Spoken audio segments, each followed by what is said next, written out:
আমি ওই ব্যক্তিকে জান্নাতের আঙ্গিনায় একটা ঘরের গ্যারান্টি দেই যে ব্যক্তি তর্ক করার সময় নিজে হক এটা জেনেও সে তর্ক থামিয়ে দেয়। অনেক সময় হয় না, অনেকে পায়ে পাড়া দিয়ে ঝগড়া করতে আসে, এরকম আছে না নাই? আপনি চুপচাপ দেখবেন একটা বাজে কমেন্টস করতেছে, আবার কমেন্টের নিচে কমেন্ট, আবার গালি, হ্যাঁ আছে না এরকম? বিষ্ণু বলেন নিজে হক এটা জানার পরেও আর যাতে তর্ক না বাড়ে, যে তর্ক থামিয়ে দেয় জান্নাতের আঙ্গিনায় তাকে আমি একটা ঘরের গ্যারান্টি দেই। ওয়াবিবাইতিন ফি ওয়াসাতিল জান্নাতি লিমান তারাকাল কাযিবা ওয়া ইন কানা মাযিহান। আর ওই ব্যক্তিকে আমি জান্নাতের মাঝখানে একটা ঘরের গ্যারান্টি দেই যে ব্যক্তি কৌতুক করার সময়ও মিথ্যা পরিহার করে। করতেছে কৌতুক, ফান করতেছে আর হি ইজ কিডিং, পান করে কৌতুক করে, কিন্তু কৌতুকের সময়ও সে মিথ্যা বলে না।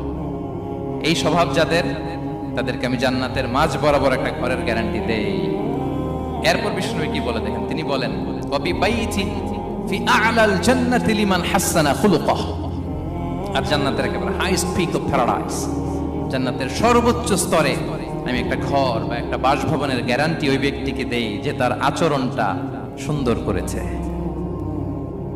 যে সুন্দর আচরণের অধিকারী হয়েছে।